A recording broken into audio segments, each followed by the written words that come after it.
এ তো সুরেশের মেয়ে মেঘা।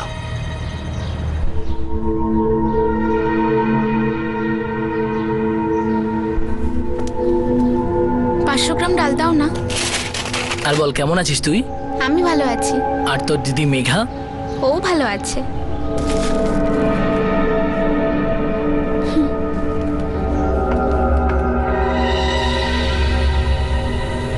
সুরেশ, ওই ছেলেটাকে তো আমি চিনতে পারিনি, কিন্তু তোর মেয়ে মেঘাকে আমি চিনেছি। মেঘা আর রোহিণী দুজনেই তো বড় হচ্ছে। এই বয়সে পা পিছলাতে একদম দেরি হয় না। একটু নজর রাখ সুরেশ, কোথাও আবার যেন পালিয়ে না যায়। যৌবন ছুতে চলা সন্তানদের মা বাবা আকছার দুশ্চিন্তায় থাকেন যে তাদের সন্তানরা যেন কোনো ভুল পথে পা না বাড়ায়। সুরেশ অবস্থিও তার মেয়ে মেঘার জন্য বেশ দুশ্চিন্তায় ছিলেন, আর তার দুশ্চিন্তার কারণ ছিল তার মেয়ে মেঘার অপরিচিত কোনো ছেলের সঙ্গে বন্ধুত্ব। আর খুব শীঘ্রই এই দুশ্চিন্তা ভয়ের রূপ নেয়।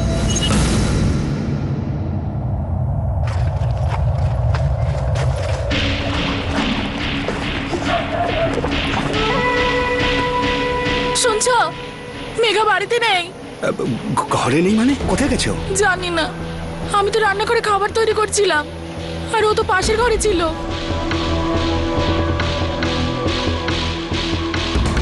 মেঘা, ও মেঘা, আরে এই সবজিটা পুরোপুরি কেটে দিয়ে যা না। তুই শুনতে পাচ্ছিস? আরে তুই কথা কেন বলছিস?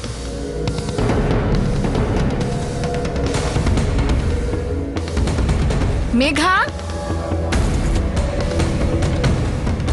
মেঘা, মেঘা,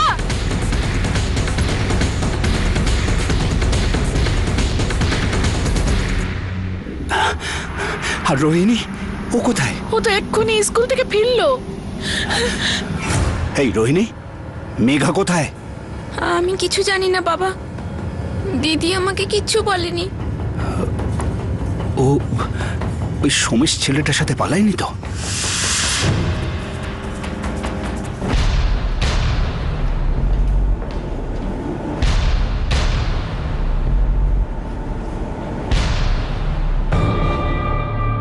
স্যার, ওই ছেলেটার নাম সোমেশ। ও আমার মেয়ে মেঘাকে অপহরণ করেছে স্যার। ও বাচ্চা মেয়ে, বয়স মাত্র 17। সোমেশ অপহরণ করেছে নাকি ও নিজের মর্জিতেই পালিয়েছে? না স্যার, ও তো বাচ্চা মেয়ে। ওই বদমাইশটাই ওকে ফুসলেছে। মেঘার কাছে মোবাইল আছে? হ্যাঁ, নাম্বারটা দিন। 6444।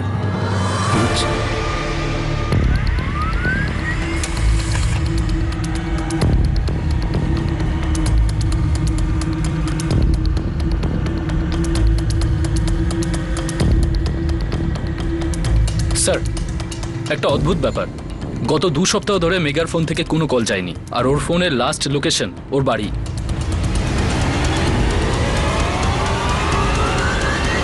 এই ভদ্রলোক নিশ্চয়ই আমাদের কাছ থেকে কিছু লুকোচ্ছে। মেঘার ফোন থেকে গত 2 সপ্তাহ ধরে কোনো কল করা হয়নি, এবং তার ফোনের লাস্ট লোকেশন ছিল তার বাড়ি। মেঘার নিখোঁজ হওয়ার পিছনে কি এমন কোনো কারণ ছিল যা এখনো পর্যন্ত সামনে আসেনি? 2 সপ্তাহ আগে এমন কী বা ঘটেছিল?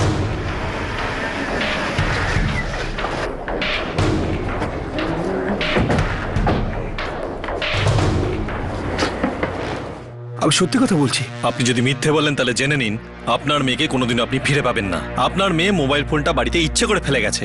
এর থেকে পরিষ্কার বোঝা যাচ্ছে যে ও নিজের মর্জিতে সোমেশের সাথে পালিয়েছে। কে এই সোমেশ?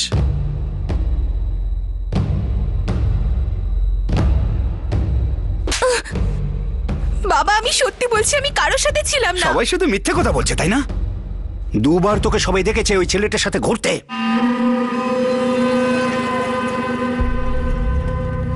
প্রথমবার তুই বলেছিলিস না না কেউ ছিল না, আমি মেনে নিয়েছিলাম। আল তোকে আবার ওর সাথে ঘুরতে দেখা গেছে।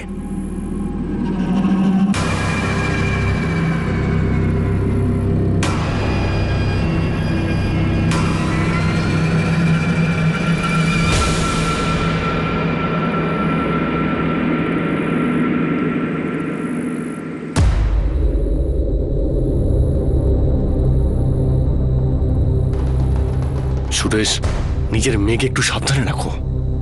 আমার মনে হয় না যে স্কুলে টুলে যাচ্ছে। আজই ওকে পুকুরের ধারে দেখলাম, একটা ছেলের সঙ্গে বসে প্রেম করছিল। সত্যি করে বল, ওই ছেলেটা কে? বাবা, ওর নাম সোমেশ। আর আমার আমার ওকে ভালো লাগে।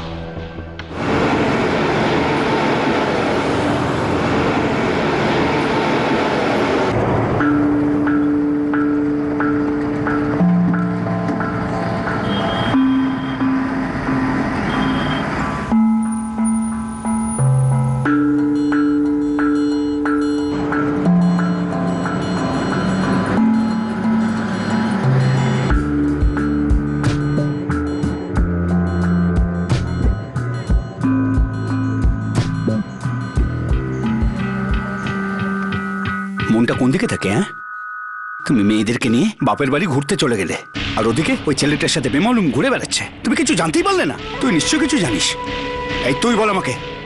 না বাবা, আমি কিছু জানি না, সত্যি বলছি। দে, অনেক হয়েছে। আজ থেকে তোর বাইরে বেরোনো একদম বন্ধ। এই ফোনটা না তোর মায়ের কাছেই থাকবে। আজ থেকে ও স্কুলেও যাবে না। আজকের পর থেকে তুই যদি এক পাও বাইরে রাখিস, এদিকে দেখ, পাটা না ভেঙে দেবো। আপনি আপনার মেয়ের উপর এত নজর রেখেছিলেন, তাও ও ছেলেটার সাথে পালিয়ে গেল। ও নিশ্চয়ই ছেলেটার সাথে কথা বলেছিল, আর তার সাথে এখান থেকে পালানোর প্ল্যানিংও করেছিল, আর সেটা করেছিল আপনাদের কড়া নজরে থেকে। না সাহেব, আমি কিচ্ছু জানি না। রোহিণী, তুমি কিছু জানো? ভগবানের দিব্যি স্যার, আমি কিচ্ছু জানি না। আপনার মোবাইল নাম্বার?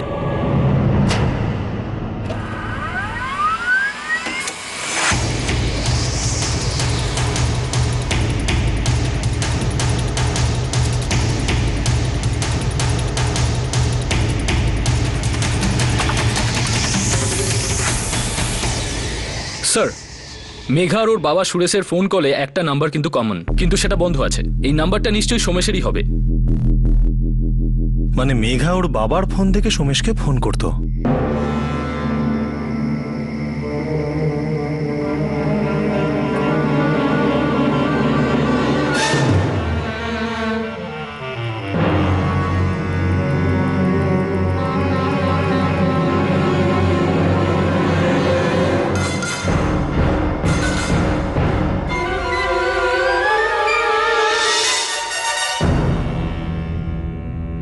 দেখুন, মেঘা আপনার ফোন থেকেই সোমেশকে ফোন করেছিল। তাহলে এটা তো হতেই পারে না যে বাড়ির কেউ এই ব্যাপারটা কিছু জানে না। আমি সত্যি কিছু জানি না স্যার। দেখুন, আপনার মেয়ে যদি নিজের ইচ্ছায় ছেলেটার সাথে পালিয়ে গিয়ে থাকে, তাহলে কিন্তু সহজে ওকে খোঁজা যাবে না।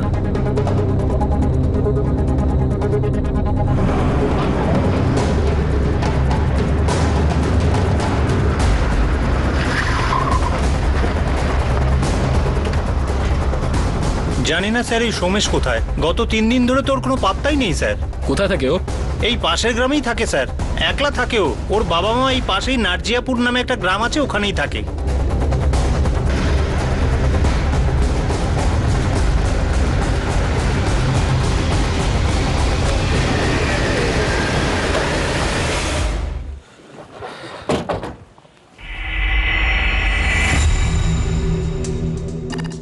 শুনুন, জানি না সাহেব, গত 2-3 দিন ধরে বাড়িতে ফেরেই নি।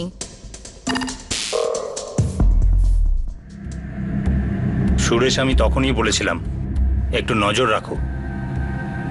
আমি ওকে পুরোপুরি বিশ্বাস করেছিলাম, আর ওর নিজের বাবার মুখে চুনকালি মাখালো।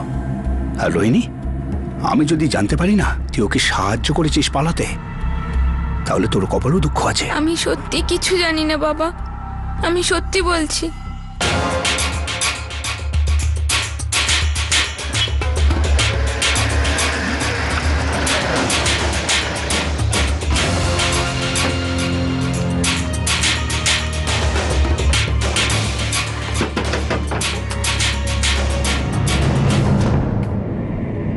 বলুন স্যার, ও এখানে নেই, কালই চলে গেছে। ও কি কোনো মেঘা নামের মেয়ের সঙ্গে এসেছিল?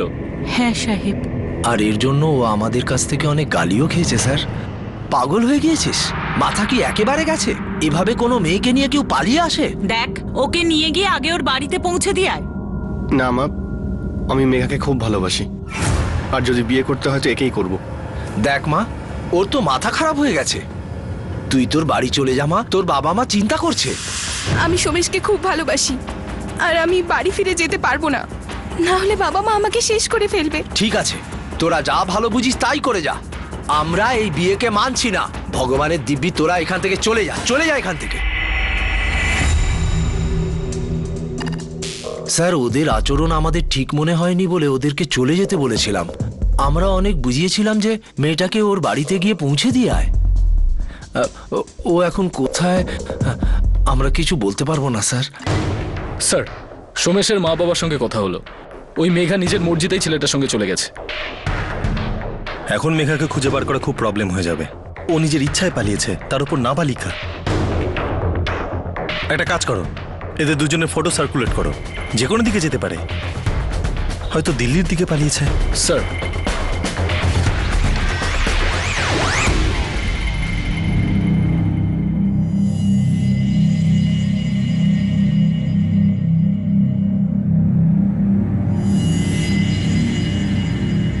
রোহিণী শুরু থেকেই চুপ ছিল, খানিকটা ভীত। তেমন কোন রহস্য ছিল যা রোহিণীর মনের মধ্যে রয়েছে, যে বিষয়ে রোহিণী কাউকে এখনো পর্যন্ত কিচ্ছু বলেনি?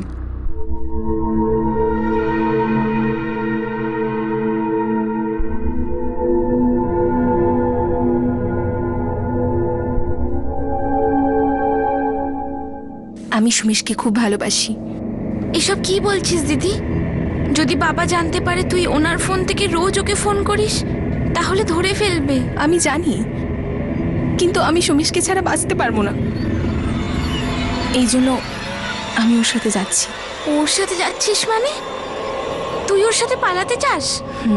পাগল হয়ে গেছিস নাকি দিদি? এসব তুই কি ভাবছিস? মা তোর ওপর 24 ঘন্টা নজর রাখছে।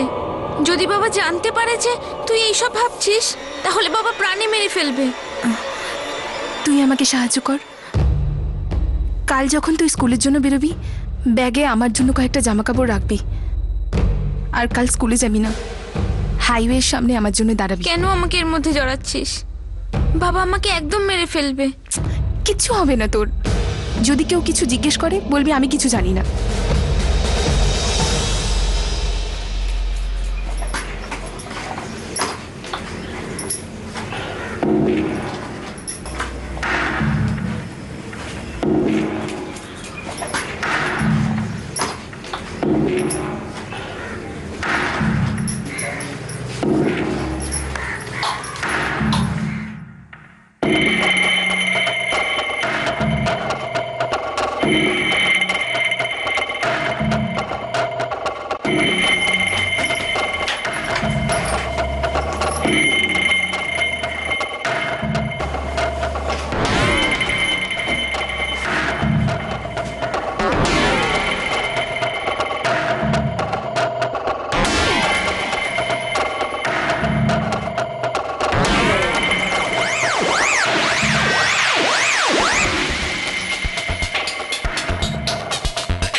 মেঘা পুরোপুরি তৈরি হয়ে সোমেশের সঙ্গে পালিয়েছিল। 2 সপ্তাহ পেরিয়ে গেছে, কিন্তু সোমেশ বা মেঘার কোনো খবর পাওয়া যায়নি। তারপর হঠাৎ এমন কিছু ঘটল যা এই কেসের দৃষ্টিভঙ্গি বদলে দেয়।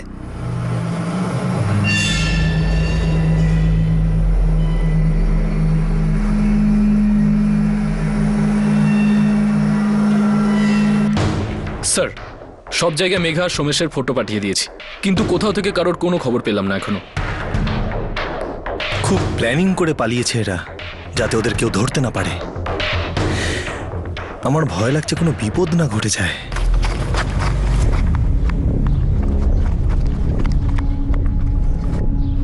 বাবা তাড়াতাড়ি বাড়ি চলো। কেন, কি হয়েছে কি? তুমি আগে চলো তো।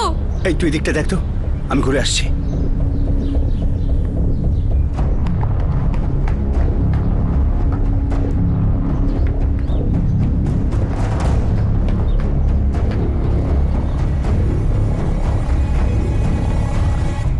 মেঘা, বাবা, ওরে মেঘা, তুই আমাকে ছেড়ে কোথায় চলে গেছিলিস? আমায় ক্ষমা করে দাও বাবা, আমার অনেক বড় ভুল হয়ে গেছে। কিন্তু হয়েছিলটা কি? সত্যি কি তুই সমস্যার সাথে পালিয়েছিলিস? মেঘা, ও তোর সঙ্গে কোনো উল্টোপাল্টা করেনি তো?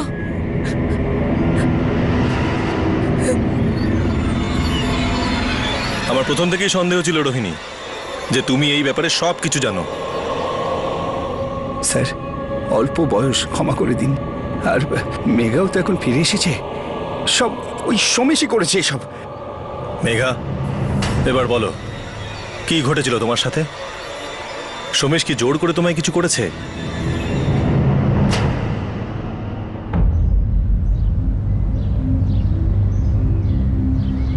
এসো মেঘা।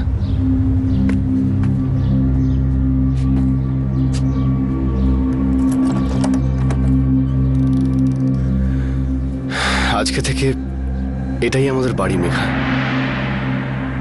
এখন আমরা এখানেই থাকবো। আর বিয়ে?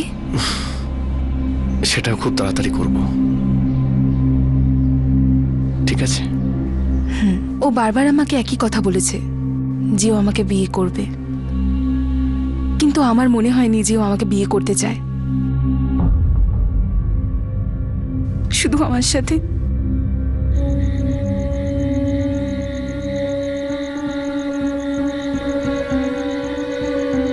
না সুমেশ, বিয়ের আগে একদম এসব নয়। আরে এর মধ্যে তো আমরা বিয়ে করব, আর আমরা সংসার পাতবো। আর মন থেকে আমি তোমাকে আমার স্ত্রী মনে করি। স্ত্রী হিসেবে মেনে নেওয়া আর হওয়ার মধ্যে অনেক তফাৎ আছে। প্রথমে আমাদের বিয়ে হয়ে যাক, তারপর বিয়ের পরে এসব।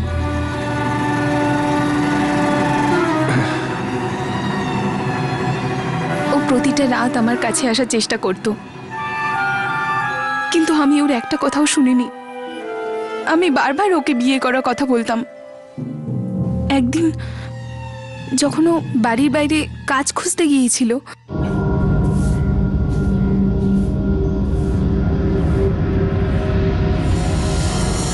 তুমি সোমেশের সঙ্গে এখানেই থাকো?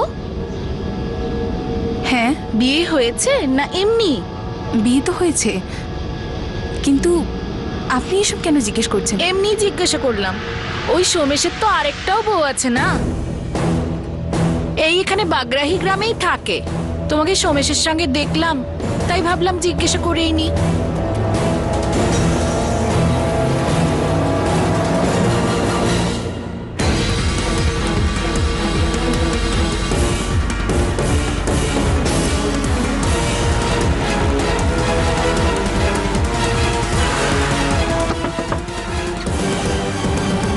আপনি মঞ্জু? হ্যাঁ। আপনি সোমেশের স্ত্রী? হ্যাঁ, কিন্তু তুমি কে? তোমাকেও বিয়ের নামে ফাঁসিয়ে এখানে নিয়ে এসেছে না? শোনো, আমাকে দেখে এত কষ্ট পাওয়ার কিচ্ছু হয়নি। আমি ছাড়াও ওর আরেকটা বউ ছিল, কবিতা। কবিতা সোমেশকে ছেড়ে দিয়েছিল, তারপর আমার সঙ্গে বিয়ে হয়েছিল। সোমেশ কখনো কবিতার সম্পর্কে আমাকে কিচ্ছু বলেনি, আর তারপর একদিন আমাকেও ছেড়ে চলে গেল, আর এখন তোমাকে ফাঁসাচ্ছে। আমি ওর জন্য আমার বাবা, আমার মাকে ঠকিয়েছি, আমার বোনকে ব্যবহার করেছি। আর সোমেশ একের পর এক মিথ্যা বলে গেছে। আর একদিন হঠাৎ না বলে আমি ওকে ছেড়ে চলে এসেছি। মেঘা, সোমেশ তোমার সাথে খারাপ কিছু করেছে?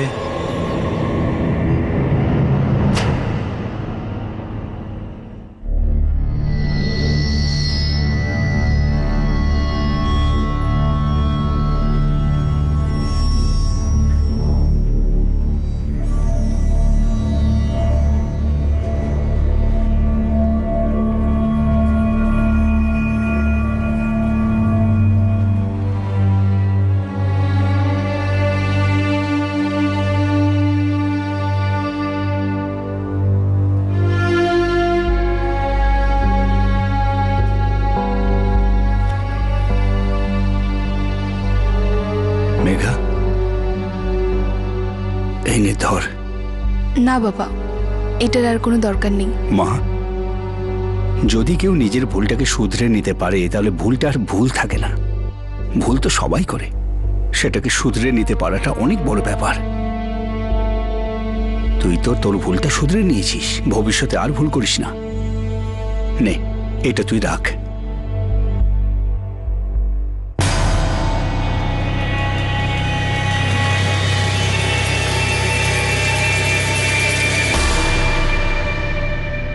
শেষ ভালো যার সব ভালো, কিন্তু এটা শেষ ছিল না।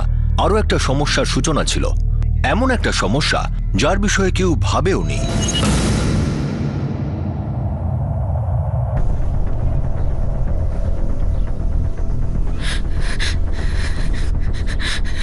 এই নাও ধরো। কি হয়েছে তোমার?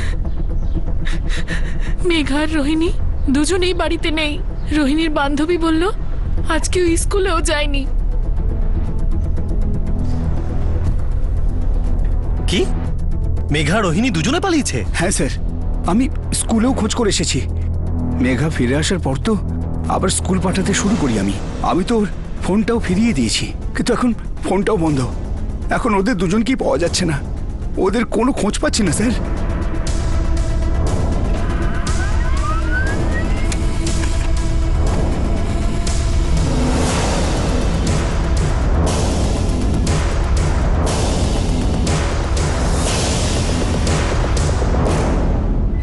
স্যার, মেঘার ফোন এখনো বন্ধ বলছে, আর সোমেশেরও। সবচেয়ে তাৎপর্যপূর্ণ ব্যাপারটা হচ্ছে গত 2 সপ্তাহ ধরে মেঘা সোমেশের টাচে রয়েছে, আর আজ সকালে শেষ কলও ও সোমেশকেই করেছে। ব্যাপারটা হচ্ছে কি? মেঘা নিজে সোমেশকে ছেড়ে ফিরে আসে, তারপর আবার ওর সাথেই পালিয়ে যায়, আর এইবার রোহিণীকেও সাথে নিয়ে যায়।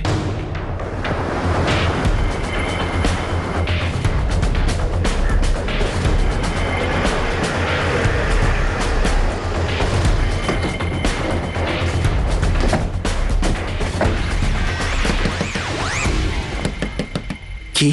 হ্যাঁ, ও টানা 2 সপ্তাহ সোমেশের সাথে ফোনে কথা বলেছে। কিন্তু স্যার, ও তো বদলে গেছিল। আবার সোমেশের সাথে কি করে কথা বলতে পারে ও? সাহেব, ও তো বাড়িতে আমাদের সঙ্গেও কথা বলতো না, তাহলে সোমেশের সঙ্গে কি করে কথা বলছিল?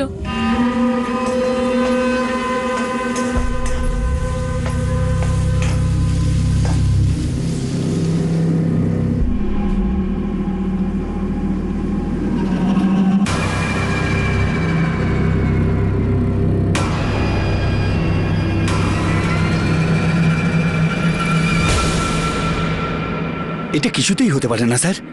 ওই বদমাইশটার সাথে ও কি করে পালাবে?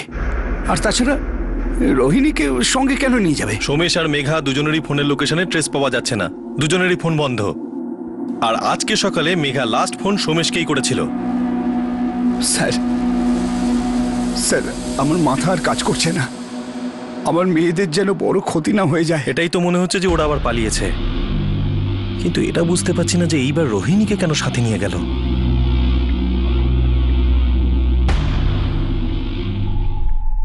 ঈশ্বর জানেন আমরা ওদের জন্য কি না করেছি। একটা বিবাহিত পুরুষ মানুষের সাথে পালিয়ে যাবার মানেটা কি? আর যেতেই যদি হবে তো ফিরে এলে কেন? আমাদের উঁচু মাথাগুলো মাটিতে মিশিয়ে দিয়েছে আমাদের মেয়েরা।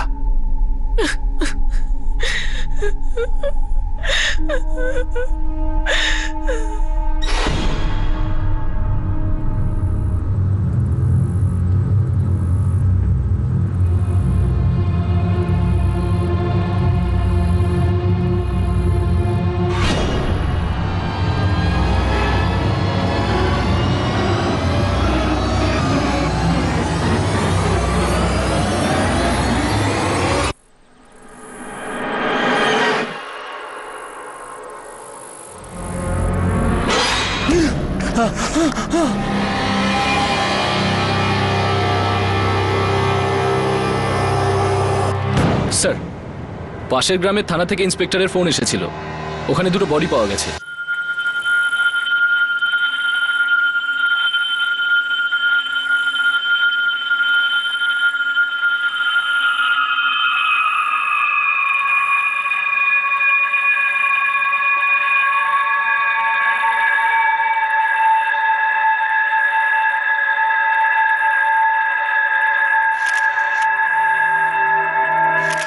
ওই ডেড বডিগুলো ইয়াং মেয়েদের, খুব বাজেভাবে মারা হয়েছে।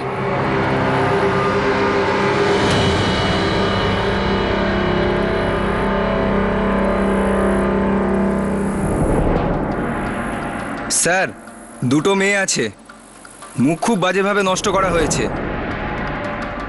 আমি রোহিণী আর মেঘার ফটো চারিদিকে সার্কুলেট করে দিয়েছিলাম। ওই ইন্সপেক্টর তো আমাদের এটা জানার জন্য ফোন করেছিল যে এই বডিগুলো ওদের নয় তো, দুজনের মুখে নষ্ট করে দেওয়া হয়েছে, চেনা যাচ্ছে না একদমই। স্যার, আমাদের বডিগুলো আইডেন্টিফিকেশনের জন্য রোহিণী আর মেঘার মা বাবাকে ডাকতে হবে। ঠিক আছে, ডাকো ওনাদের। ওরা কখনো ফিরে আসবে না। আমাদের বাকি জীবন এই ভেবেই কাটাতে হবে যে আমাদের মেয়েরা মারা গেছে। ভগবানের দোহাই, তুমি এরকম বলো না।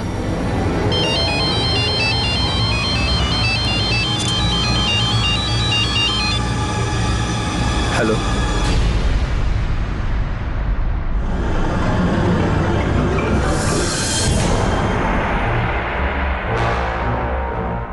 কার ফোন ছিল? পুলিশের। দুটো যুবতী মেয়ের লাশ পেয়েছে। আমাদের শনাক্ত করতে দেখেছে। পুলিশ বলছে যে ওই দুটো মেয়ের লাশই আমাদের মেয়েদের।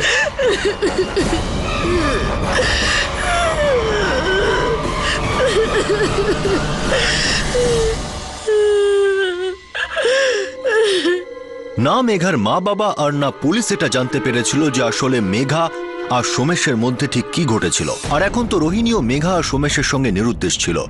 আর এখন এটা বলা মুশকিল যে পুলিশ যে দুটি মেয়ের লাশ পেয়েছিল তারা মেঘা আর রোহিণীরই ছিল কিনা। কথায় বলে যে ভালোবাসা অন্ধ হয়ে থাকে, তাহলে কি নিজের ভালোবাসার মোহে মেঘা কোনো বিপদে পড়ে গিয়েছিল?